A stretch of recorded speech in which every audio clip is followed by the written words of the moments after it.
kutubxonlik va kutubxona haqida ajoyib bir lavha bor. Keling tomosha qilamiz, marhamat. Har bir inson hayotida shunday bir lahza bo'ladi. Bir kitobni qo'lga olib, uning sahifalariga bitilgan so'zlarni o'qishni boshlaganingizda vaqt to'xtaydi. Butun bir olamga ochilgan eshik o'tmishdan tortib kelajakka bo'lgan voqealarni so'zlaydi. Bilimning cheksiz ummoniga sho'ng'iganday bo'lasiz. Kitob jim suhbatdosh. U sizga hayotning sir asrorlarini ochadi, qalbga nur, onga quvvat beradi. U insonni o'zgartiradi, dunyoqarashini kengaytiradi. Ayniqsa kitoblar makoni bo'lmish axborot kutubxona markazlari ana shunday sahifalardan boshlanadi. Kuni kecha Olmazor tuman axborot kutubxona markazida Yuragimda yashaysan vatan deb nomlangan uchrashuv o'tkazildi.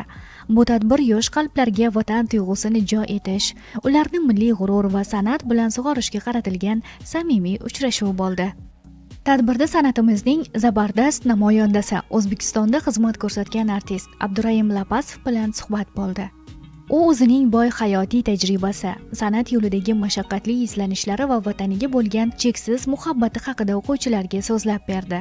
Bolalar bilan suhbatimizda, uchrashuvimizda juda ajoyib fikrlar, ajoyib so'zlar bo'ldi.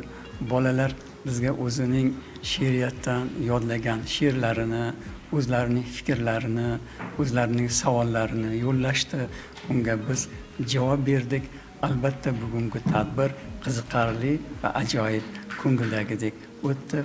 Bunday tadbirlar doimo yoshlarning o'rtasida ularga bir ma'naviy ozuqa bo'ladi degan umiddaman.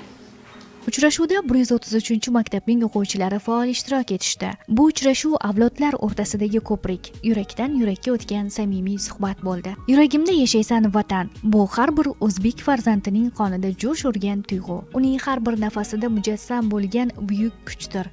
Bizni Olmazor tumani axborot kutubxonamizga har doim Abdurahim Lapasovni yangidan yangi adabiyotlarining kitob taqdimotlari bo'lib o'tadi. Xonamizda eshigi yoshlarimiz uchun, ustozlarimiz uchun har doim ochiq. Keyingi tadbirlarimizni ham Xudo xolasa kutib qolamiz.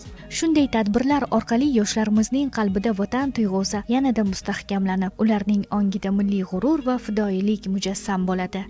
Zero vatan har birimizning yuragimizda yashar ekan, uning kelajagi hamisha yorqin bo'ladi.